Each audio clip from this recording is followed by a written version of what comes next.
देवी मैं आ गया हूं, तुम घूंघट कर लो। अंगद जी की पत्नी बोली, घूंघट उससे किया था जो वैष्णव अपराधी था, पर अब पता चला है कि आप भगवत कथा से प्रेम करने लगे हैं, तो आपसे घूंघट करूंगी तो अपराध हो जाएगा। इसलिए नाथ, अब मेरे उस विषाद, मेरे उस विकार को अस्वीकार करें और मुझे स्वीकार करें। और चरणों में प्रणाम करके पत्नी ने वो नियम छोड़ दिया। लेकिन अंगद जी की स्थिति देख लो।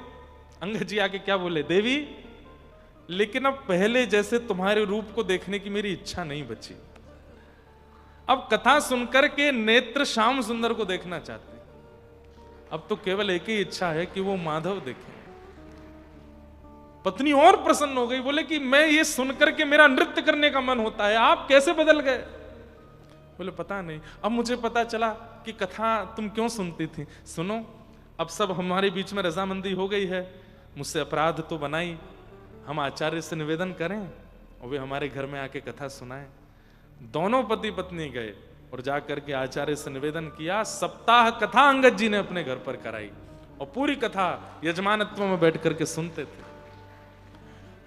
यही प्रसंग पूरा नहीं हुआ, अंगद जी की चरित्र बहुत सुंदर है। फिर अंगद जी मंत्री थे, अपने राजा के बिहाफ पे युद्ध करने जाते थे। कई बार राजा नहीं जाता थे, मंत्री ही मुखिया बनकर के युद्ध में जाते। तो एक पास के किसी शहर में युद्ध हुआ, वहां युद्ध में वहां के राजा को परास्त करके, और युद्ध में ऐसा होता था कि राजा को परास्त करके उसका सारा धन साम्राज्य लेकर के अपने यहां आते हैं।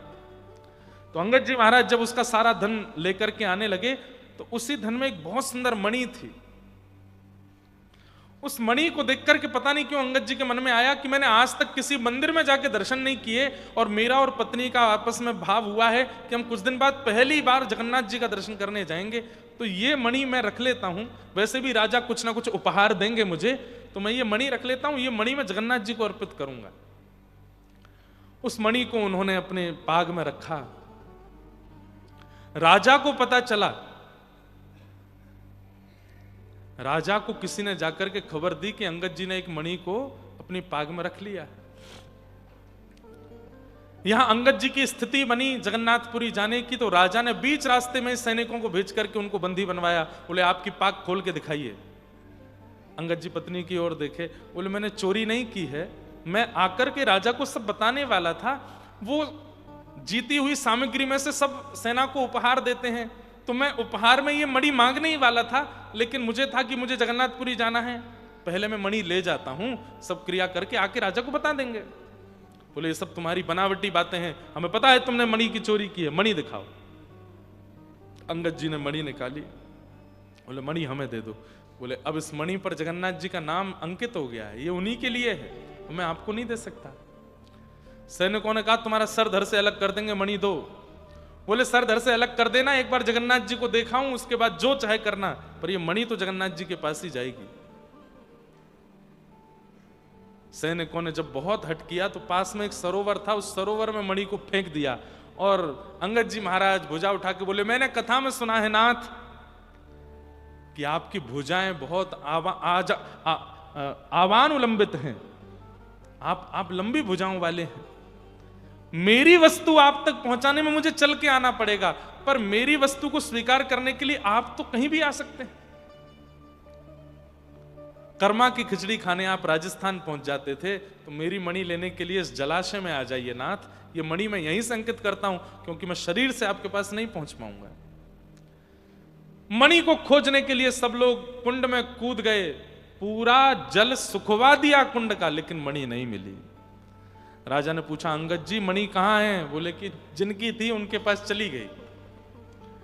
बोले इनकी हथकड़ी लगाओ, बेड़ियां लगाओ, इनको लेके चलो जगन्नाथपुरी, और महाप्रभु जी के पास यदि वो मणि नहीं मिली तो इनका सर धड़ से अलग करेंगे। पहली बार जगन्नाथ दर्शन करने के लिए अंगद जी गए, हाथों में हथकड़ियां, पैरों में बेड़ियां, और सैनिक नंगी तलवार लेकर के चल रहे हैं। और अंगद जी महाराज जैसे जगन्नाथपुरी पहुंचे, जगन्नाथ महाप्रभु के जैसे ही दर्शन खुले हैं, सबने देखा उस मणि को जगन्नाथ जी ने अपने कंठ में धारण करके रखा है। अंगद जी के नेत्र सजल हो गए। आज भी वो मणि जगन्नाथ जी कंठ में या शीश पर कहीं धारण करते हैं, आज भी। कथा सोचिए, और कोई अनुष्ठान नहीं किया अंगद जी ने, केवल कथा सुनने में रति लगा दी, सुनने में रुचि लगा दी, उससे इतना बल प्राप्त हो गया कि कहां मणि पधराई और कहां पहुंची। और जगन्नाथ महाप्रभु ने कैसी कृपा करके अंगद जी को दर्शन दिया। वही बात यहां पर आचार्य चरण कह रहे हैं, विश्वक्सेन कथा सुयः, सत्संग के प्रति, कथा के प्रति यदि आपकी रति है, आपकी रुचि है, तो आपके नाथ आपसे प्रसन्न हैं, इस बात का प्रमाण है। लेकिन सत्संग में ही आपको बेचैनी हो रही है, मन उच्चाटित होता है, जाने का मन होता है, आलस्य आता है, तो आप जितने भी क्रम कर रहे हो, ठाकुर जी उससे प्रसन्न नहीं हैं, ठाकुर जी उससे राजी नहीं हैं। हरि के गुण सुना करो। नोत्पादये दधिरतिम श्रम एव हि केवलम कि धर्मस्य यापवर्गस्य नार्थोऽर्थायोपकल्पते नार्थस्य धर्मैकान्तस्य कामो लाभाय स्मृत।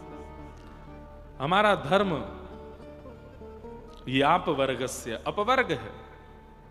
पवर्ग शब्द में प फ ब भ म, प फ ब भ म 5 शब्द होते हैं।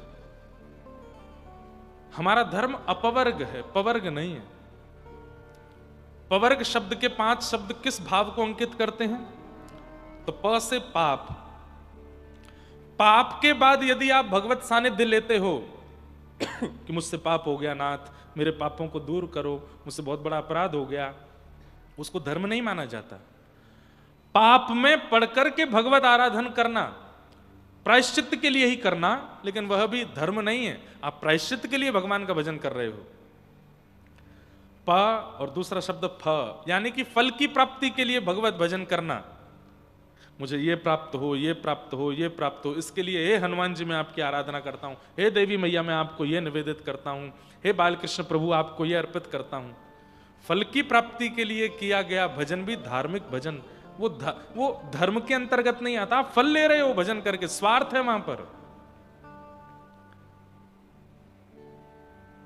इसलिए कहीं भी कुछ भी करते हैं, भागवत जी में वर्णित किया गया है, कायेन वाचा मनसेन्द्रियैर्वा बुद्ध्यात्मना भानुषित स्वभावात् करोमि यत् यत् सकलं परस्मै नारायणायेति समर्पये तत्। सब भगवान को अर्पित किया करो। एक बहुत सुंदर बात, ध्यान से सुनो, ध्यान से सुनना, बहुत अच्छी बात है। व्यक्ति जब कमाई करने लगता है ना, पहली कमाई, जैसे जॉब लगी, बिजनेस लगा, तो कुछ उसको बड़े लोग क्या समझाते हैं, सुनो बैंक अकाउंट खोल लो और जितना पैसा है सब बैंक में जमा करना शुरू करो, वहां से जितनी जरूरत हुआ करेगा उतना निकाल लिया करना, बाकी सुरक्षित रहेगा, ऐसा कहते हैं। ऐसे ही पहली बार भक्ति पथ पर आने वाले, नाम जप करने वाले, साधन करने वाले, उनको भी कहना चाहिए एक बैंक अकाउंट खोलो। काहे का? ये जितना नाम जपते हो ये इकट्ठा होना चाहिए, एक जगह एकत्रित होना चाहिए, नहीं तो खर्च हो जाएगा। अच्छा, नाम खर्च कैसे होता है? जैसे मान लीजिए आपने माला की, माला करने के बाद आप घर से बाहर निकले, किसी ने कहा अरे भैया ये तो बहुत बढ़िया आदमी है, इतना अच्छा आदमी है, इसका क्या बताऊं, इसकी कितनी प्रशंसा करूं मैं। नाम खर्च हो गया, क्योंकि किसी ने आपकी प्रशंसा कर दी, आपको यश मिल गया। हजारों की तादाद में लोग हाथ जोड़ करके खड़े हैं, दंडवत कर रहे हैं, प्रणाम कर रहे हैं, इसका मतलब क्या? नाम खर्च हो गया, कीर्ति मिल गई आपको। यश, कीर्ति, वैभव, प्राण प्रतिष्ठा आदि ये सब मिलना, ये नाम का खर्च होना ही है। और नाम खर्च कहां होता है?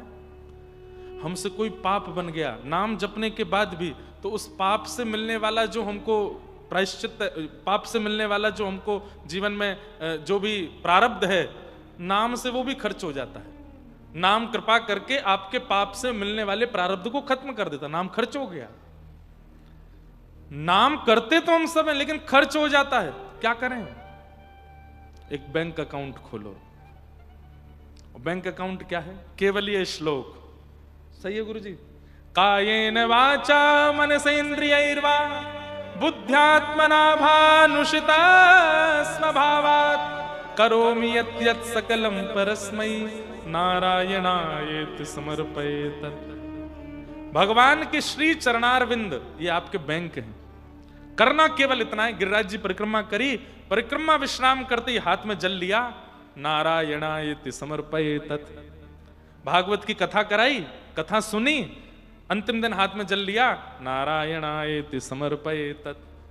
नित्य नाम जप किया, जितनी माला है उतनी करने के बाद में, ठाकुर जी की सेवा करने के बाद में, उत्सव मनोरथ करने के बाद में, अंत में केवल एक बूंद जल हाथ में लीजिए, नारायणायेति समर्पयेत। जो भी कुछ करते हो, काया से, मन से, वचन से, बुद्धि से, प्राण से, जिससे भी जो करते हो, सब ठाकुर जी के चरणों में अर्पित कर दो। ठाकुर जी के चरणों में सुरक्षित हो जाते हैं, वे बैंक बन जाती है। आप कहोगे महाराज जी फिर इसका लाभ क्या होगा? लाभ सुनिए, इधर देखो, ध्यान से कथा सुनो।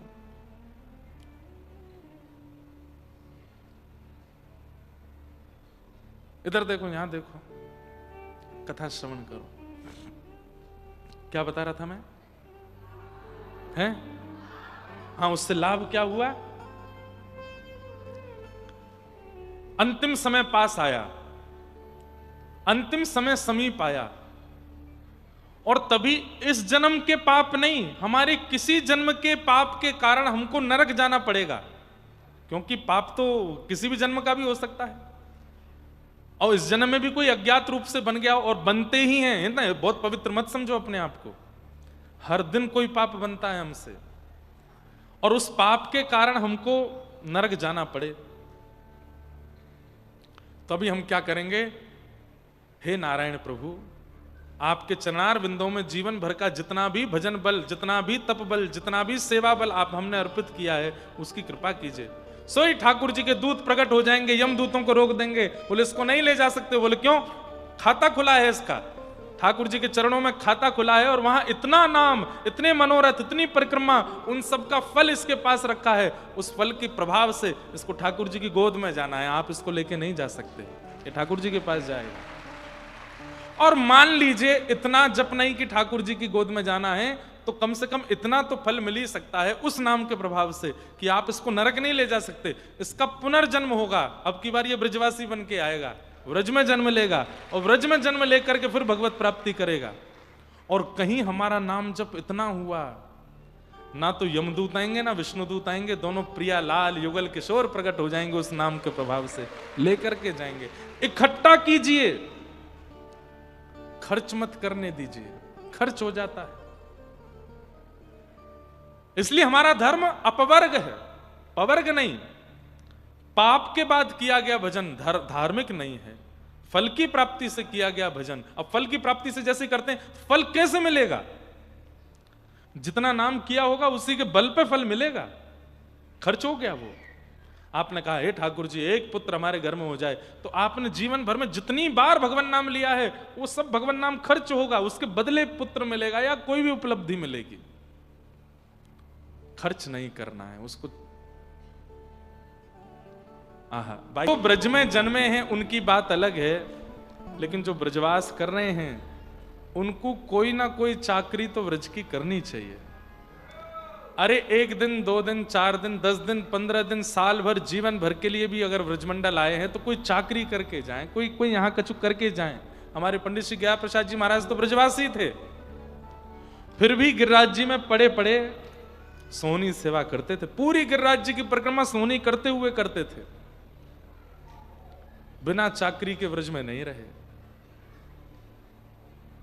वृंदावन के राजा दोनों श्याम राधिका रानी, वृंदावन के राजा दोनों श्याम राधिका रानी। 4 पदार्थ करत मजूरी, मुक्ति भरे तहाँ पानी। 4 पदार्थ करत मजूरी, मुक्ति भरे तहाँ पानी। और करम धर्म जहाँ बटत जेवरी घर छाए ब्रह्मा से ज्ञानी। करब धर्म तहा बटत जेवरी घर छाए ब्रह्मा से ज्ञान। योगी जति तपी सन्यासी महिमा तिनहु न जानी। जोगी जति तपी सन्यासी महिमा तिनहु न जानी। कितनी सुंदर बात है। वृंदावन के राजा दोनों, श्याम राधिका रानी। 4 पदार्थ करत मजूरी। 4 पदार्थ कौन कौन से? 4 पदार्थ: धर्म, जिसे भगवत प्राप्ति का एक साधन माना जाता है। धर्म, अर्थ, काम और मोक्ष, ये 4 पदार्थ हैं। 4 पदार्थ करत मजूरी। वृंदावन में मजदूरी करते हैं। धर्म, अर्थ, काम, मोक्ष। मुक्ति कहे गोपाल सो मेरी मुक्ति बताओ। ठाकुर जी बोले ब्रजमंडल चली जा, व्रज रज उड़ मस्तक पड़े, मुक्ति मुक्त है जाए। मतलब 4 पदार्थ यहां मजदूरी कर रहे हैं। और मुक्ति भरे तहां पानी। कर्म धर्म जहां बटत जेवरी। जेवरी को मतलब कहा है। अब जेवरी कैसे समझा मैं ब्रज भाषा में? यहां बैठ करके कछु, अभी मजदूरी कोई स्वरूप है, रस्सी बना रहे हैं बटत जेवरी हैं। जेवरी मतलब वैसे तो अब बत्ती बना रहे हैं, यूं समझ लो, बत्ती बना रहे हैं या रस्सी बना रहे हैं, कछु कर रहे हैं। बटत जेवरी। और घर छाए ब्रह्मा से ज्ञानी। घर कौन बना में? बोले ब्रह्मा जैसे ज्ञानी। यहां पे ब्रजवासी के घर बना में। योगी जति तपी सन्यासी महिमा तिनहु न जानी। कुल मिला के बात यह है कि वृंदावन में 2 की ही चलेगी, प्रिया प्रियतम की। अपनी चलावे वारो यहां कोई आयो तो कंस ने चलाई अपनी, यहां पे आए के कहा कि और ठाकुर जी ने सबको पता है, यहां अपनी अपनी मत चलाओ, प्रिया प्रियतम की रजा में राजी रहो। व्रज में रहवे वारे इनको तो कोई ना कोई मजदूरी करनी ही चाहिए। ठाकुर जी के ही आश्रम में रह करके कोई ना कोई चाकरी करनी चाहिए। तो वही बात यहां पर समझा रहे हैं। पाप के बाद किया गया भजन उत्तम नहीं, फल की प्राप्ति से किया गया भजन उत्तम नहीं। प फ और फिर आता ब। बंधन युक्त होकर के किया गया भजन उत्तम नहीं। मुक्त होइए तब भजन करो।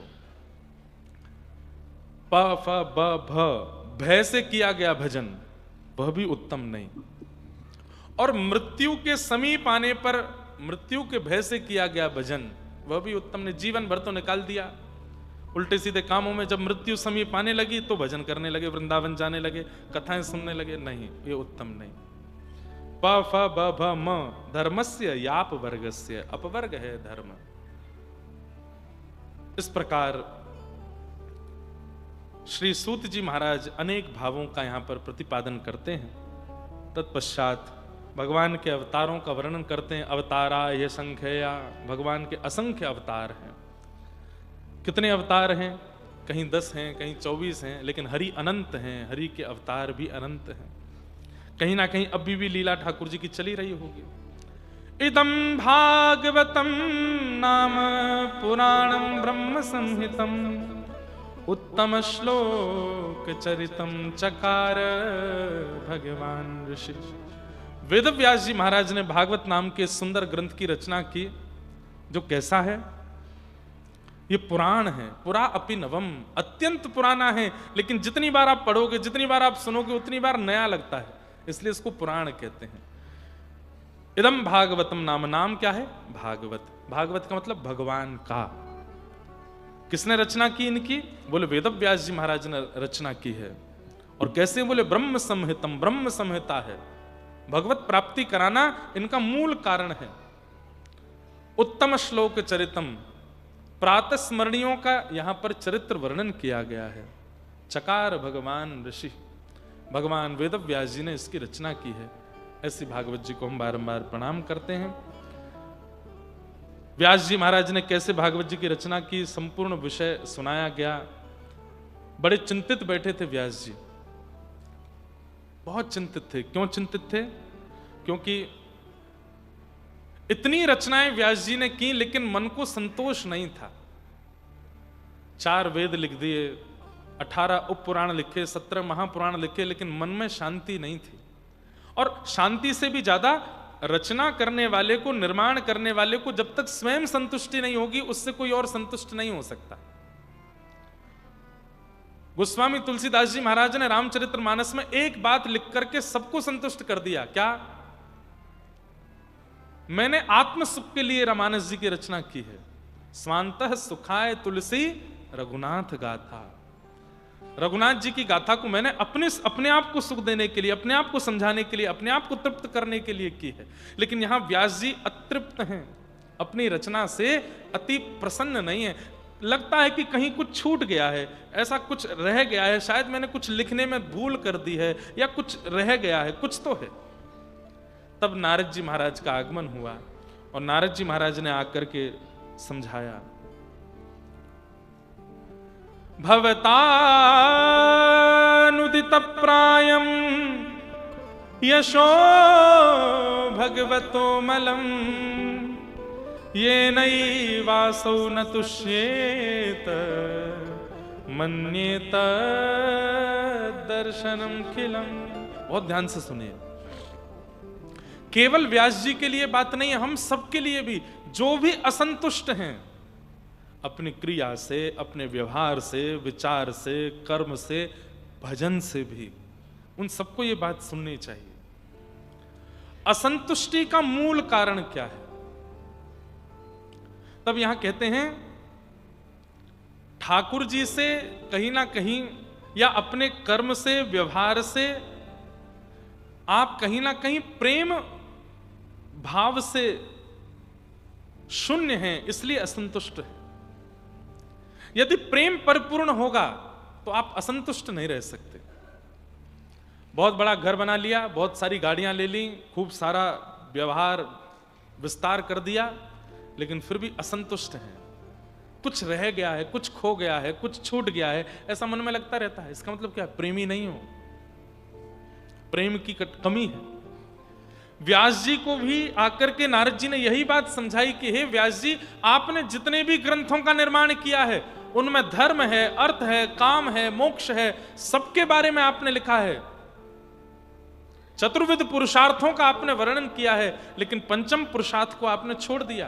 पंचम पुरुषार्थ क्या है? प्रेम।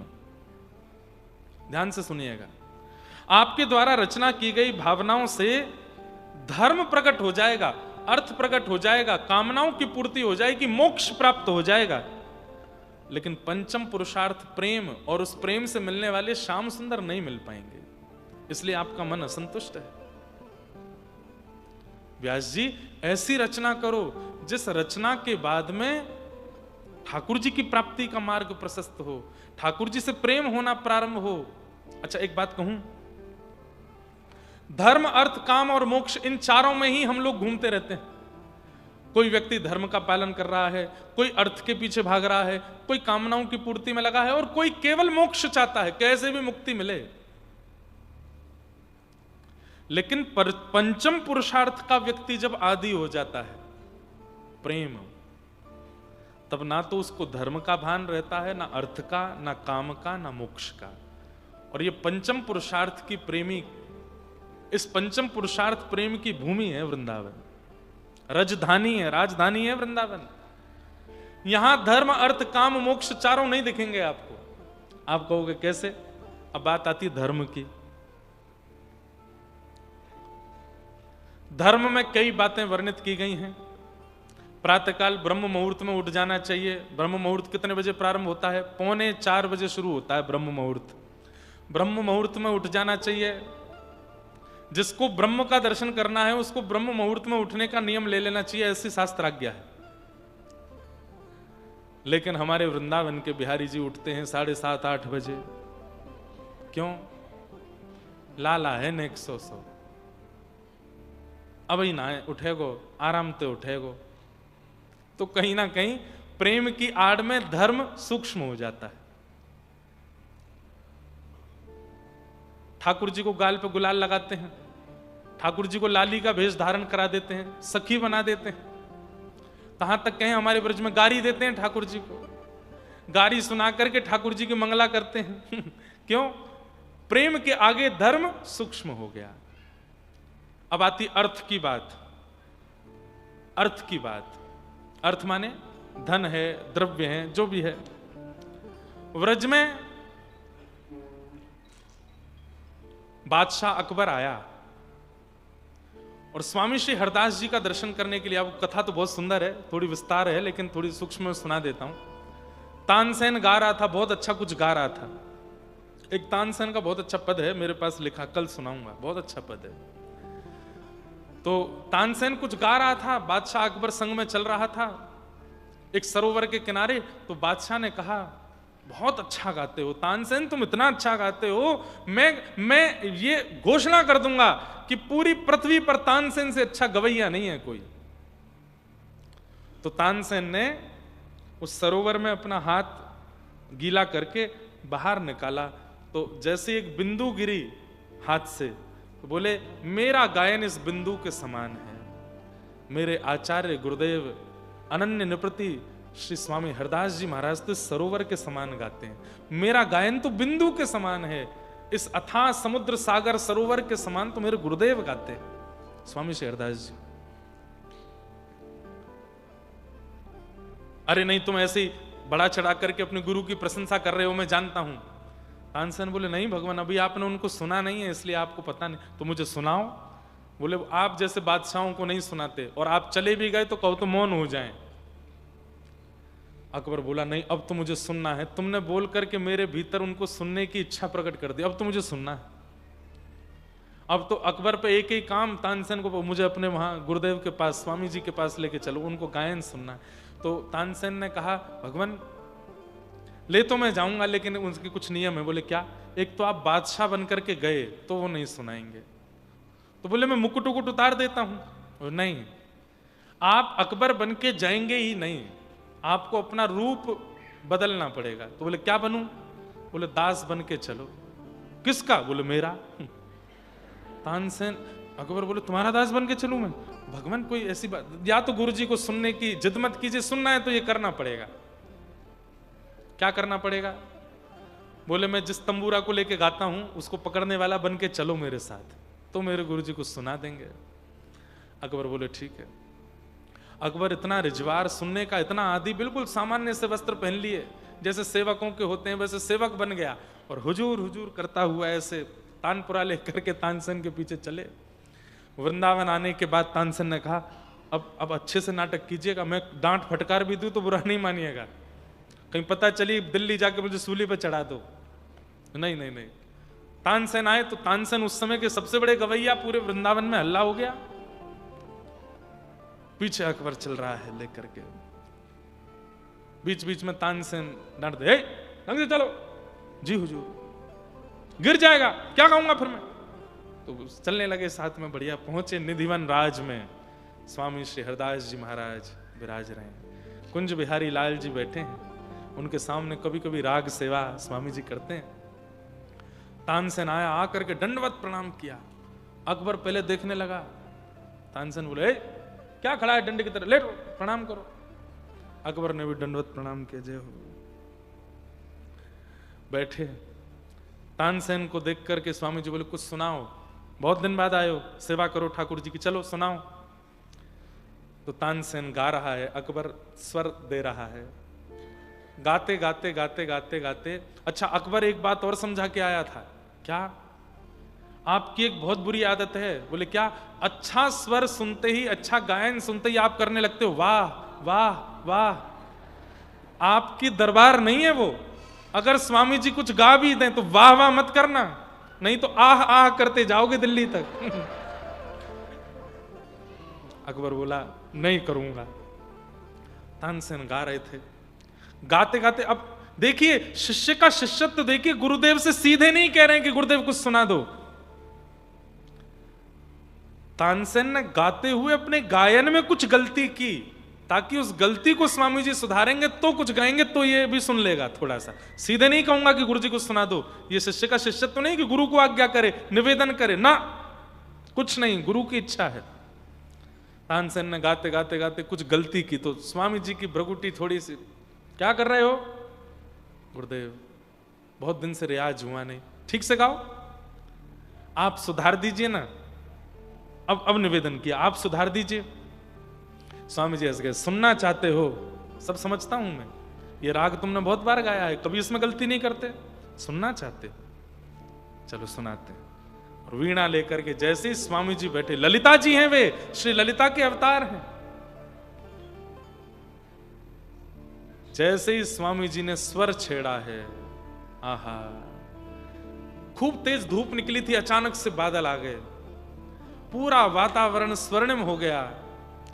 स्वामी जी का एक अलाप प्रकट होते ही पूरी व्रज की जो रज है वो झंकृत होने लगी, सारे पेड़ पौधे सब नरम को होने, जैसे ठाकुर जी की वंशी बजती है वैसे स्वामी जी का स्वर प्रकट हो रहा है। श्री बिहारी जी के मुखमंडल पर मधुर मुस्कान आ रही है, सुनने वाले सब निहाल हो रहे हैं। अरे कहां तक कहें, स्वामी जी का स्वर ऐसा है कि अगर कोई कुपात्र भी आ जाए, कोई अभक्त भी आ जाए, स्वामी जी का स्वर सुन के नेत्रों से नीर बहने लगते थे। स्वामी जी ने ऐसा स्वर छेड़ा, ऐसा स्वर छेड़ा, पीछे बैठा हुआ अकबर मंत्रमुग्ध हो गया और मंत्रमुग्ध होकर झूमने लगा। झूमते झूमते झूमते निकली, वाह वाह वाह। और जैसे ही वाह वाह करी है, तानसेन ने सीधे कान पकड़ करके मरोड़ा, क्या करता है?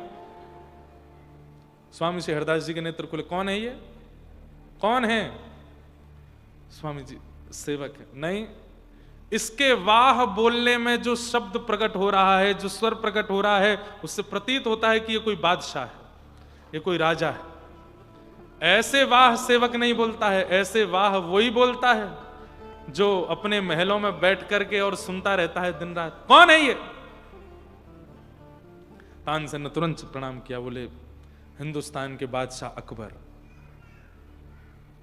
स्वामी जी पहले तो हंसे, तंबूरा लेके आया है, तंबूरा बजा रहा है, चलो अच्छा है।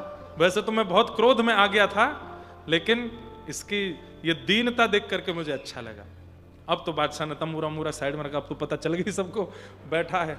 स्वामी जी मैं आपसे बहुत प्रसन्न हूं, आज्ञा कीजिए, मुझे कुछ सेवा दीजिए, मैं सेवा करना चाहता हूं। आपको सुना है आज मैंने कुछ दिन। स्वामी जी बोले कुछ मत दो, तुम यहां रहोगे बहुत भीड़ लग जाएगी, वृंदावन में भीड़ हो जाएगी, ठाकुर जी के रस में भंग होगा, तुम दिल्ली चले जाओ, यही दे दो, जाओ लौट के। नहीं नहीं, मैं चला तो जाऊंगा पर कुछ तो बताइए। स्वामी जी ने बहुत देर तक मना किया तो अकबर अपने तहखानों का वर्णन करने लगा। ऐसी ऐसी मणियां मेरे पास हैं, ऐसे ऐसे रत्न मेरे पास हैं, आप कह देंगे तो मैं आपकी ये निधिवन पूरा ये मिट्टी का है, इसमें पूरे मणि रखवा देता हूं, इसमें वृक्षों पर मैं हीरे टंगवा देता हूं, ये करो। अब तो अपने गुण का गान करने लगा। स्वामी जी बोले जो वृंदावन है ये श्री प्रिया जी के हस्तकमल से प्रकट हुआ है, तू सजाएगा इसको? चल एक काम कर। बोले क्या? केसी घाट की एक सीढ़ी टूट गई है इतनी सी, उसको बनवा दे। अकबर तानसेन से बोला मेरे औहदे की सेवा नहीं दे रहे, मैं सिड्डी के टुकड़े बनवाऊंगा? तो बोले जितना दे रहे हो उतना स्वीकार कर लो, नहीं तो वृंदावन में प्रवेश वर्जित हो जाएगा। और ये वृंदावन के साधु महात्मा रसिक संत जन हैं, ये भ्रगुटी टेढ़ी करके देखते हैं तो पुरुषों को स्त्री बना देते हैं। देव आदिदेव महादेव भी गोपी बन के रहते हैं यहाँ पे। अगर चाहिए कि बादशाही बने रहो तो जितनी सेवा दे रहा हूं उतनी स्वीकार करो, जो आज्ञा। मैं जाता हूं केसी घाट देख के आता हूं और मैं बनवाता हूं। कहते हैं जैसे ही अकबर बैठा है, अब दो बातें यहां आती हैं। पहली बात तो यह आती है कि अकबर ने अपने आधे से ज्यादा तहखानों का रत्न लगा दिए, लेकिन उस सीढ़ी के कोने को नहीं बन पाया, उस सीढ़ी के कोने को पूर्ण नहीं कर पाया। अंत में हार करके तानसेन से बोला मैं तो लुट जाऊंगा, ये सीढ़ी का कोना है कि क्या है, बनने में ही नहीं आ रहा है। एक कथा ऐसी आती है और एक भाव ऐसा आता है कि अकबर जैसे ही नाव में बैठे हैं केसी घाट जाने के लिए, तो संपूर्ण निज वृंदावन प्रकट हो गया। ऐसी ऐसे मणि, ऐसे ऐसे माणिक, ऐसे ऐसे रत्नों से बने हुए वृंदावन के छप्पर दिखने लगे। उन सबको देख करके अकबर की आंखें खुल नहीं पा रही हैं। सब दृश्य देख करके अकबर कहने लगा, मेरे रत्न तो फीके हैं, मैं बिक जाऊंगा, लेकिन वृंदावन की सीढ़ी की कोनी नहीं बनवा सकता। और अकबर अंत तो गत्वा स्वामी जी के सामने कान पकड़ के बोला, क्षमा करें, मैं ये सेवा करने में असक्षम हूं। तो फिर स्वामी जी ने उसको दूसरी आज्ञा दी, बोले क्या, अब तुम जाओ, दिल्ली जाओ, बार बार मत आया करो वृंदावन, और वहां रह करके व्रज में भजन करने वाले रसिकों को कभी पीड़ा ना हो, यहाँ के बानर जीव जन्य सब आनंद में रहें, इनके लिए सेवा करते रहा करो, बस यही हमारी आज्ञा है। फिर उसने अंतिम बार कहा, स्वामी जी आपके पुनः बोले बिल्कुल मत आना, यहां नहीं आना, बोले आपके दर्शन की अभिलाषा। तो अकबर ने स्वामी जी का चित्र बनवाया, जो स्वामी हरदास जी का चित्र पूरे विश्व को प्राप्त है, ये अकबर ने बनवाया अपने लिए। और अकबर स्वामी जी का चित्र बनवा करके लेकर के गया, जहां वो नित्य नमाज आदि करता था, वहां स्वामी जी का चित्र लगा रखा था, रोज स्वामी जी का दर्शन करता था। भक्तिमती मीराबाई का चित्र, गोस्वामी तुलसीदास जी का, ऐसे 5-6 भक्तों के चित्र अकबर के पास थे। तो मैं किस लिए कह रहा हूं, धर्म अर्थ काम मोक्ष, ये चारों वृंदावन में इनकी कोई महिमा नहीं है, क्योंकि यहां प्रेम की महिमा है। प्रेम में धर्म सूक्ष्म हो जाता है। मंगला में वैसे सब जगह मंगला होती है, राधा वल्लभ जी की मंगला, राधारमण, पर हमारे बिहारी जी की मंगला नहीं होती। 7-8 बजे उठते हैं ठाकुर जी, क्यों, लाला है। धर्म प्रधान नहीं है, भाव प्रधान। आरती होगी, घंटी नहीं बजेगी, लाला है, छोटा सा डर जाएगा। गारी देंगे ठाकुर जी को भाव सुनाएंगे, अभी और कहीं नहीं हो सकता। द्वारिका में जाके द्वारिकाधीश को गारी देने लगे तो वहां के पंडा पुजारी इतना मारेंगे, लेकिन वृंदावन में मुकुट धर सांवरे रे लाला, दोए बापन के जाए। अरे लाला, तुम्हारे 2 पिताजी, एक द्वारिका में बसे रे लाला, दूजे गोकुल राय, बहन सुभद्रा आपकी रे लाला, गई अर्जुन संग भाग। ऐसे गारी देते हैं हमारे व्रज में। खा जाऊं तेरो गाल बड़ो मीठो, खा जाऊं तेरो, एक गाल में लडुआ पेड़ा प्यारे, दूजे गाल में गुड़ सूखो, खा जाऊं तेरो। अरे रसिया को नार बनाओ री रसिया, ओ या है यशोदा के निकट नचाओ री, या है यशोदा के नचाओ, ओ रसिया को नार बनाओ री रसिया को। अब परमात्मा से ऐसी बात कर सकते हैं और कहीं नहीं कर सकते, केवल वृंदावन में कर सकते हैं। क्यों? क्योंकि वृंदावन प्रेम प्रधान है, इसलिए ठाकुर जी से हर तरीके की बात होती है। राधारमण लाल जी को गर्मी में देखवे जाओ, नेक सीसी बस एक कॉपिन पहन करके घूमते हैं। विश्व के परमात्मा कॉपिन पहन के रहते हैं। अरे सब जगह तो ये अद्भुत श्रृंगार, ऊपर से नीचे तक एक अंग नहीं दिख सकता, राधारमण लाल जी कॉपिन पहन के घूम रहे हैं। आज हरि देखे नंगम नंगा, मोतिन माल गले उर साजे, छवि के उठत तरंगा। क्यों? प्रेम प्रधान। तो धर्म गौड़ हो गया, प्रेम प्रधान हो गया। अर्थ, संपत्ति, अर्थ, धन सब गौड़ हो गया, प्रेम प्रधान हो गया। अकबर बैठा रह गया, कुछ नहीं कर पाया वृंदावन में, क्योंकि ये प्रेम प्रधान। कामदेव आया था जब भगवान रास विहार कर रहे थे, ठाकुर जी से आके बोला, सुंदर स्त्री पुरुष मिलते हैं तो मैं आता हूं। भगवान बोले, स्त्री पुरुष दिख रहे हैं दारी के, जो जीवात्मा में परमात्मा, शरद पूर्णिमा की रात्रि हम रास विहार कर रहे हैं। कामदेव बोला, मैं तो आऊंगा। बोले आजा। ठाकुर जी ने ऐसा रूप धारण किया, मूर्छित होकर गिर पड़ा। ठाकुर जी के रूप को देख करके भगवान का नाम मदन मोहन पड़ गया। बोले मदन मोहन लाल की। काम मूर्छित पड़ा है।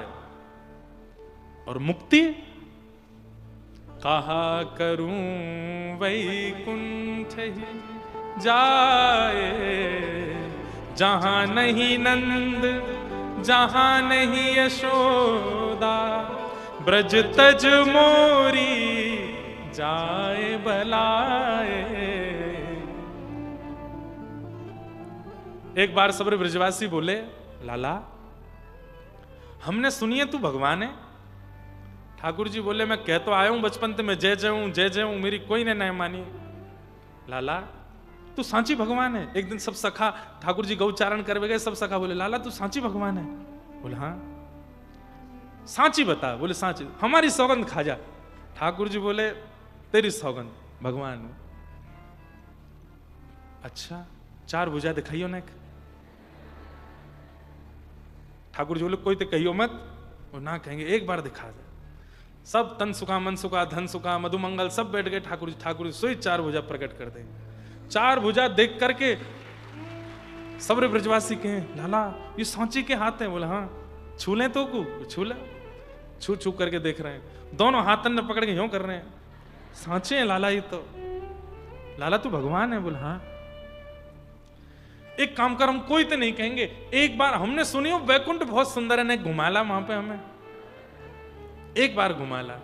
ठाकुर जी बोले, सशरीर ना जामे वहां मर के जामे। लाला मरवे तो बहुत डर लगा, मरवे की बात मत करे, तू भगवान है ना।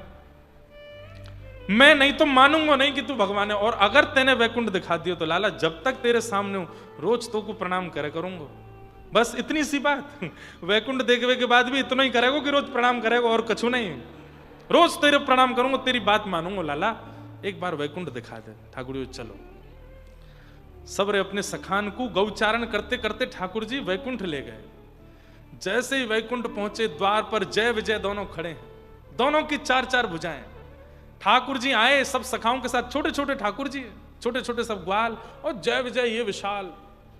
जैसे ही ठाकुर जी आए, जय विजय हड़बड़ा गए, अरे जय जय आ गए, ठाकुर जी आ गए, दंडवत प्रणाम करो, दंडवत प्रणाम करें। मधुमंगल तन सुखा मन सुखा धन सुखा सुबल तो सबरे भगवान के सखा। लाला जी जय विजय हैं। बोले हाँ। कितने सुंदर हैं। बोले ये तो द्वारपाल हैं, अभी भीतर चलो। द्वार खुले, भीतर पहुंचे तो इतना अद्भुत सुंदर स्वर्ण में, आहा ऐसी सुंदर सुगंध युक्त वायु बह रही है, इतने सुंदर सुंदर लोग, इतनी सुंदर सुंदर अप्सराएं, ऐसे सुंदर सुंदर वैष्णव जन भजन कर रहे हैं, सुंदर कहीं संगीत चल रहा है, मृदंग बज रहे हैं, आहा सरस्वती वीणा बजा रही हैं, नारद आदि इंद्र आदि देवता सब पुष्प वर्षण कर रहे हैं, और सब भौं चक्का है करके अपलक नेत्रन से देख रहे हैं सब सखा। लाला जिस सफेद सो हाथी आ रहा है, या के ऊपर ही बैठो का, ये कौन है? बोले ये ऐरावत हाथी है, या के ऊपर बैठो का इंद्र है। ओ हम ब्रजवासी उनको पुरानो देवता, अब तो हम गिरिराज जी को पूजे।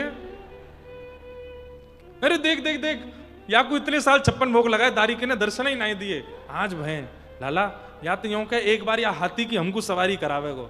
ठाकुर जी बोले हम ए इंद्र नीचे आओ। इंद्र आए जो आके हमारे सब सखाओं को हाथी की, हाँ इंद्र महावत होते हैं ना जो हाथी चलाते हैं, महावत बन के इंद्र बैठा, और सबरे सखा पीछे बैठे हैं सिंहासन पर, और पूरे वैकुंठ की सैर करके आ रहे हैं, सब देख रहे हैं। सब देख करके सब बाल, लाला कितना सुंदर है। बोले चलो और दिखाऊं।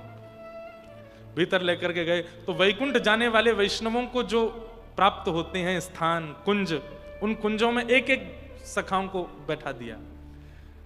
सेवा में सब लगे हैं, जो मन चाहो खाओ, जो मन चाहो पियो, जितना मन चाहो आनंद करो। खूब सुंदर नदी सरोवर तालाब पोखर हैं, उनमें कोई मछली मगरमच्छ कुछ नहीं, खूब स्नान करो, डूबोगे नहीं, खूब आनंद करो। सब आनंद कर रहे थे। शाम को देखिए तो सबरे सखा बिल्कुल आनंद में पड़े, कितना आनंद आ रहा हो लाला, क्या सुख है यहाँ पे। ठाकुर जी बोले सुनो, अच्छा ये लीला इसलिए भी हुई कि सब देवता बोले कि नाथ ब्रजवासियों में ऐसा क्या है जो आपको इतने प्रिय हैं। तो ठाकुर जी बोले समय आने पर उत्तर दूंगा, आज वही लीला हो रही है। सब देवी देवता खड़े हैं 33 कोटि, और भगवान सब सखाओं के पास जाते हैं। बोले सुनो। बोले क्या? अब आप सब लोग वैकुंठ में ही रहो, ये कुंज मधुमंगल तेरी है, ये कुंज तनसुका तेरी है, ए मनसुका तेरी ये कुंज है, और तुम्हारा यहाँ ब्याह भी है जाएगा, बाल बच्चे सब पालो पोसो, वैकुंठ में रहो, आनंद करो। मैं वापस नंद बाबा यशोदा मैया सबके पास जाऊं लीला पूरी करने। सबरे सखा दौड़ करके आए, चरणन में गिर गए। बोले लाला तेरे हाथ जोड़े, पाम पूजे, ये वैकुंठ चाहे जितना बढ़िया हो, हमारे वृंदावन ते बढ़िया ना है। अरे देख लियो, सुख ले लियो, नेत्रन को सुख मिल गयो, कानन को सुख मिल गयो, त्वचा को सुख मिल गयो, पेट को सुख मिल गयो, पामन को सुख मिल गयो, लेकिन आत्मा को तो सुख वो वृंदावन ही देवे को, वहीं लेके चल, यहां ना रहेंगे हम। ठाकुर जी बोले नहीं नहीं, अब तो कछुदना यहीं रहो। अरे लाला तो को हमारी सौगंध, प्राण त्याग देंगे, यहां तो ले चल, वृंदावन छोड़ के कहीं नहीं जाएंगे। तब भगवान ने सब देवताओं को कहा, स्वर्ग का राज्य छिन ना जाए, तुम डरते रहते हो इंद्र, मेरी पदवी कोई ना ले ले, ब्रह्मा तुमको 24 घंटे यही चिंता रहती है। और ये ब्रजवासी व्रज तज एक क्षण नहीं रह सकते कहीं और, वैकुंठ भी इनको प्रिय नहीं है व्रज के आगे, वृंदावन के आगे, इसलिए ये ब्रजवासी मुझे बहुत प्रिय है, इसलिए इन ब्रजवासियों से मेरा प्रेम। और सबको लेकर के ठाकुर जी वृंदावन, तो धर्म अर्थ काम मोक्ष चारों चतुर्विध पुरुषार्थ वृंदावन में आकर के सूक्ष्म हो जाते हैं। यहां पर केवल एक की चलती है, प्रेम, प्रेम की चलती है और किसी की। वही बात नारद जी यहां व्यास जी को समझा रहे हैं कि व्यास जी आपने धर्म अर्थ काम मोक्ष की प्रधानता सारे ग्रंथों में बताई, पर प्रेम की प्रधानता नहीं बताई है, इसलिए आपका चित्त अशांत है। बोले क्या करूं कि भवता नयद्वतश्चित्र पदम हरेर यशो जगत पवित्रम प्रगणित करहि चेत् तद्वायुषं तीर्थमुशन्ति मानसा न यत्र हंसा निरमन्तु शिक्षया। भगवान का यश लिखो और प्रभाव नहीं स्वभाव का वर्णन करो, क्योंकि जिस कीचड़ में कौवे नहाते हैं हंस वहां नहीं आते।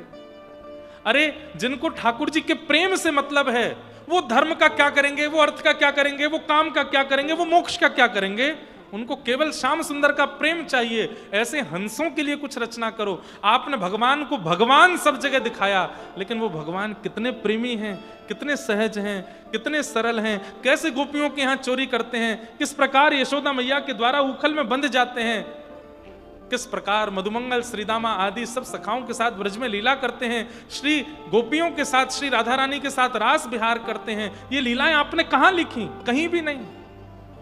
भगवान के प्रभाव का सब जगह वर्णन किया, उनके स्वभाव का वर्णन नहीं किया है, इसलिए आपका मन अशांत है। ऐसे ग्रंथ की रचना करो जहां पर ठाकुर जी का केवल स्वभाव है, जिसको सुनकर के व्यक्ति धार्मिक, आर्थिक उन्नत, मोक्ष की प्राप्ति करने वाला ना बने, बल्कि प्रेमी बने। ऐसा एक ग्रंथ लिखो जैसे सुनकर के नेत्र सजल हो जाएं और कृष्ण से सहसा प्रेम हो जाए। कैसे लिखूं? तब नारद जी ने अपने पूर्व जन्म की कथा सुनाई, और उस पूर्व जन्म की कथा को सुनकर के व्यास जी महाराज समाधि नानुस्मर तद्विचेष्टितम, समाधि लगा करके एक दिव्य संहिता की रचना की, जिसका नाम है श्रीमद् भागवत। बोलो भागवत महापुराण की। भागवत की रचना होते ही व्यास जी का मन इतना शांत हो गया, अपनी कलम को बहा दिया सरस्वती नदी में। ब्रह्म नद्याम सरस्वत्याम, सरस्वती नदी के तट माना गांव बद्रीनाथ से ऊपर, वहां भागवत जी की रचना हुई। बोले अब कुछ लिखना शेष नहीं, अब मैं पायो परम विश्राम, अब मुझे शांति है। हमारे व्रज के रसिकों ने भी यही कहा है कि जितना हो सके भागवत जी का आश्रय लो, क्योंकि भागवत जी के आश्रय से ही प्रेम पुष्ट होगा, वैराग्य पुष्ट होगा, भक्ति पुष्ट होगी, नाम पुष्ट होगा।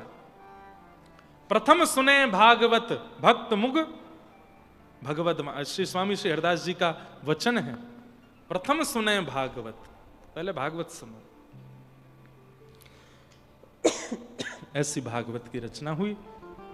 वेद व्यास जी महाराज ने इन्हीं भागवत को अपने योग्य पात्र और पुत्र श्री सुखदेव जी को प्रदान किया। सुखदेव जी ने यही कथा परीक्षित जी को सुनाई। तब प्रश्न हुआ परीक्षित कौन है, इनके विषय में हमें थोड़े बताइए। तब कहा कि इनके विषय में कल बताएंगे 10:30 बजे सुबह। आगे का प्रसंग, अब कल नंदोत्सव भी है कथा में, ठाकुर जी का मधुर प्रसंग भी होगा, खूब सुंदर कल आनंद यहाँ उत्सव मनाया जाएगा। सुबह के सत्र में जन्मोत्सव ठाकुर जी का कथा में मनाया जाएगा। कल कथा थोड़ी और विलंब तक चलेगी, और संध्या में लाल जी के उत्सव आज 5:30 बजे से हैं। आप सबसे हमारी करबद्ध प्रार्थना, हमारा मंदिर नहीं है घर है, इसलिए घर की अनुकूलता से व्यवस्था बिल्कुल भगदड़ और बिल्कुल भी हल्ला गुल्ला ना करते हुए, कोई वीआईपी वीवीआई सब एक रस होकर के आइएगा। गर्मी ज़्यादा लगती है तो थोड़ा विलंब से आ जाना, लेकिन लाइन में ही सब लोग आना और दर्शन करके निकलते रहना। वहाँ पर ऐसी बैरिकेटिंग है, कुछ वैष्णव रहेंगे जो सेवा में आपको कहेंगे भैया धीरे धीरे आगे चलते रहो। एक बार झांकी करके निकल जाओ और फिर दोबारा इच्छा हो तो फिर से लाइन में लग के आ सकते हो, लेकिन उसका पूरा ध्यान रखिएगा। सबको प्रणाम। हम कथा का विश्राम करेंगे, पर आज हमारे गुरुदेव भगवान आए हैं। 2 शब्द आपका आशीर्वाद प्राप्त हो जाए, उसके बाद फिर हम लोग कथा के विश्राम को करते हुए आरती में प्रवेश करेंगे। बोलो वृंदावन बिहारी लाल की जय।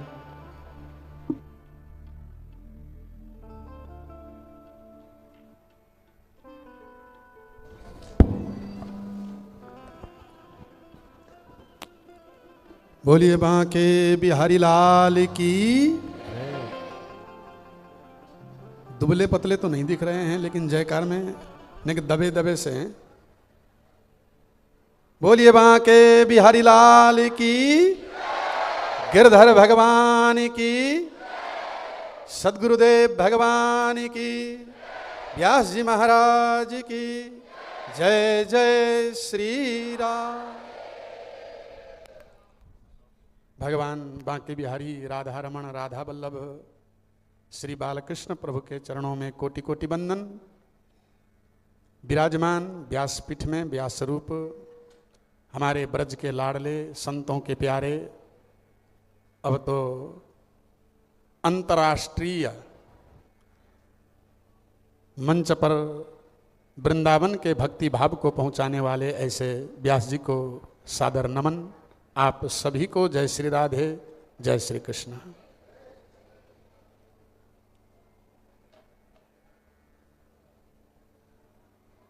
कहाँ से शुरू करूं, क्या बोलूं, कहाँ विश्राम करूं? सभी भावों को बड़े भाव से हमारे इंद्रेश जी ने आप सभी के हृदय पटल में उतार ही दिया। वृंदावन आने का मुख्य लक्ष्य ही भगवत प्रेम को पाना। यहाँ धर्म अर्थ काम मोक्ष चारों पुरुषार्थ गौण है, और वह भगवत प्रेम जैसे एक शराबी दूसरे को शराबी बना सकता है, जैसे एक जुआरी ही दूसरे को जुआरी बनाता है, ऐसे कोई भगवत प्रेमी ही किसी को भगवत प्रेमी बना सकता है। भगवत प्रेमी जो नहीं है वह दूसरे को भगवत प्रेमी नहीं बना सकता। और मैं ये बात दावे के साथ कह सकता हूँ कि हमारे इंद्रेश जी जैसे प्रहलाद जी नैसर्गिकी यमतिरस्य राजन, नैसर्गिक भगवत भक्ति संपन्न थे, ऐसे ही अभी आपको तो इंद्रेश जी आज दिख रहे हैं।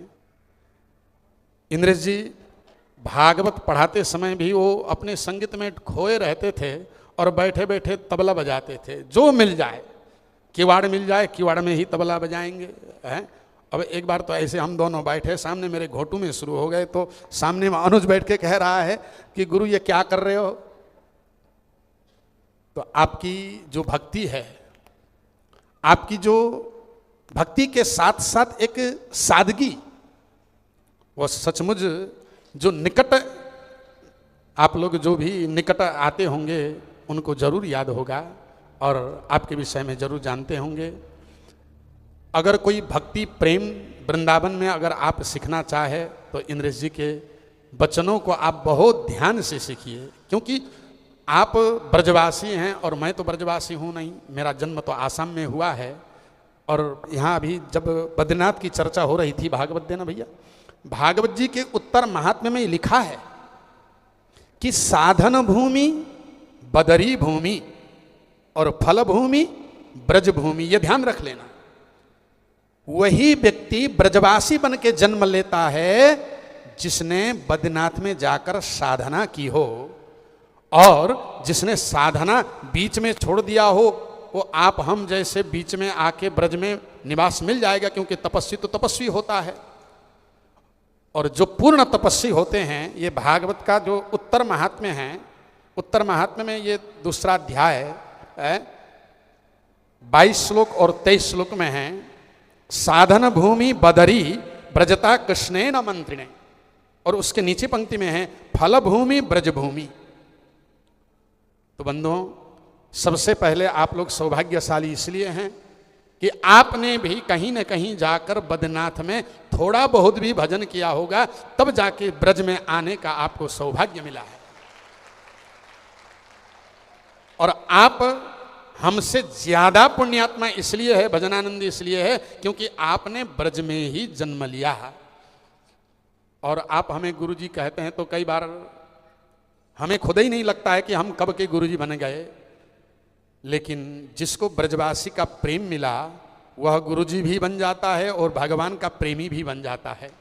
और आप सभी इंद्रेश जी से प्रेम करते हैं कि इंद्रेश जी आपको प्रेम करते हैं, ये समझना थोड़ा सा मुश्किल पड़ जाएगा। जैसे मणिना बलयम बलये न मणि, मणिना बलये न विभाति करह, शशिना च निशा निशया च शशि, शशिना निशया च विभाति नभः।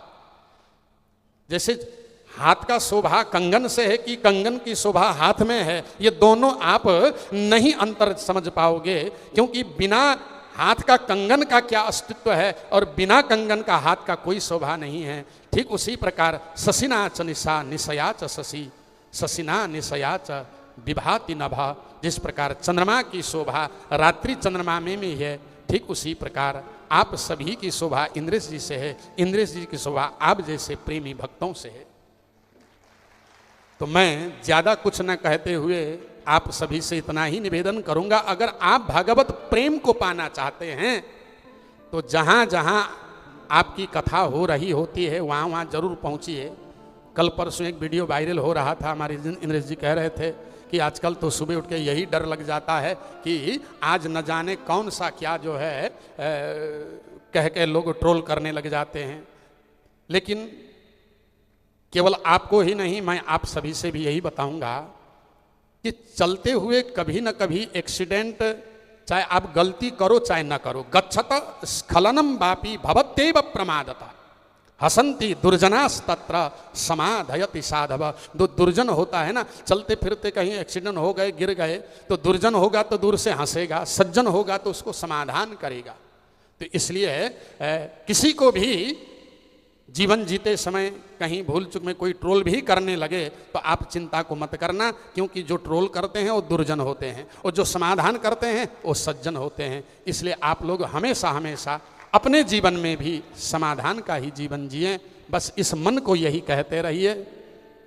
एक पंक्ति गाने का मन हो रहा है, सतसंग वाली नगरी चल रे मना, इसी नगरी में प्रेम की गंगा, इसी नगरी में प्रेम की गंगा, जो भी नहाए हो जाए चंगा, मल मल के हो निर्मल रे मना, सतसंग वाली नगरी चल रे मना।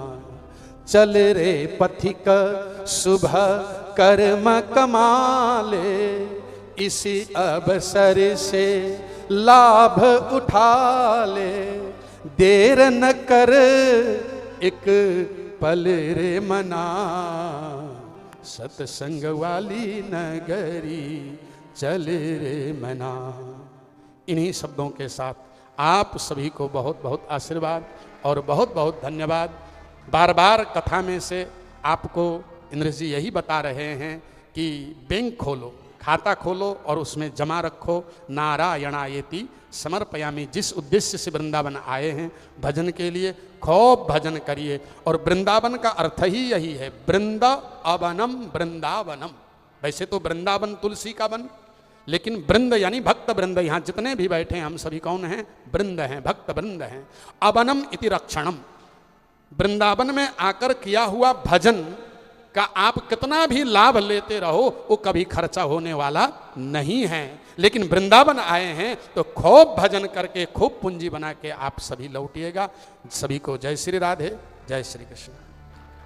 बोलो वृंदावन बिहारी लाल की जय। बड़ी कृपा गुरुदेव की, आपने खूब कृपा करके आज आगमन आपका हुआ। आप सुंदर भाव आपके हमने सबने सुने। एक दो प्रश्न पत्र आए हैं, एक कल प्रश्न पत्र आया था, उनका ऐसा कहना है कि वे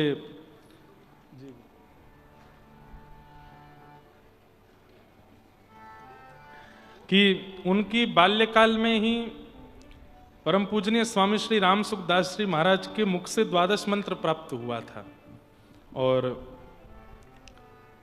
वे एक ही बात कहते थे, कृष्णम वंदे जगतगुरुम, जगतगुरु भगवान कृष्ण हैं, वो किसी को दीक्षा नहीं देते थे। और उनका कोई शिष्य, मुझे उनका मुख भी याद नहीं, ऐसा भाव है।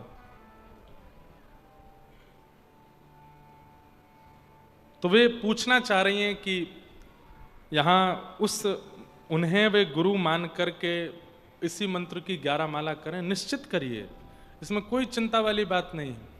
और स्वामी श्री राम सुखदास जी के मुख से 12 अक्षर मंत्र प्राप्त होना मतलब साक्षात भगवान के मुख से प्राप्त हो गया है।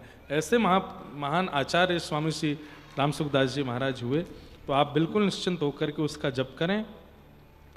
एक किन्हीं का भाव है, ये अनेक शिष्यों का भाव है, तो सब सुन लो। मैं जितनी बार आपकी कथा में आया हूं उतनी बार झूठ बोलकर आया हूं, यहां तक गुरु दीक्षा लेने भी झूठ बोल करके ही आया था। घर पर यह बात पता ना होने के कारण कि दीक्षा हो चुकी है, मुझे प्याज लहसुन खाना पड़ता है, क्या करूं। नाटक करो, किसी दिन खाते खाते गिर जाओ, बोले डॉक्टर ने कहा है एलर्जी होती है इससे। अरे किसी को भिंडी से एलर्जी होती है, किसी को तोरई से होती है, किसी को बैगन। हमारे साथ एक पंडित जी रहते हैं, उनको धनिया से एलर्जी है। सोचो, प्याज लहसुन से एलर्जी नहीं होती। किसी दिन रो पड़ो घर में, बोले कि कंठ अवरुद्ध हो रहा है, सांस जा रही है माता जी। बोले क्या करें, डॉक्टर ने कहा है प्याज लहसुन छोड़ना पड़ेगा, आप सब खाओ, मुझे नहीं खाना।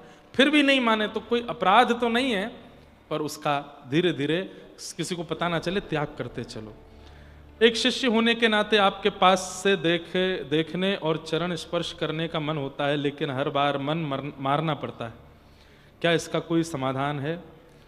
देखो, इतनी संख्या में सब वैष्णव आते हैं, सब अगर पाम छूने लगें तो फिर बहुत दिक्कत होगी। इसलिए शिष्यों को ये बात ध्यान रखनी चाहिए, उनको अधिकार है पैर छूने का, हम और किसी से नहीं छू। हमको एक महापुरुष ने आज्ञा दी है, किसी के सिर पे हाथ मत धरना, किसी से पैर मत छुपाना। अब क्या करूं बताओ मैं।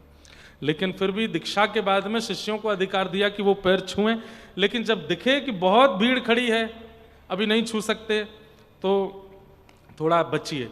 और वियोग हो रहा है, हमको इतनी व्यस्तता रहती, नहीं मिल पाते, कुछ दिन का ये वियोग थोड़ा सह लीजिए। गुरु पूर्णिमा पर सबको मिलेंगे, तब सब आप लोग जो भाव है उसका करिएगा।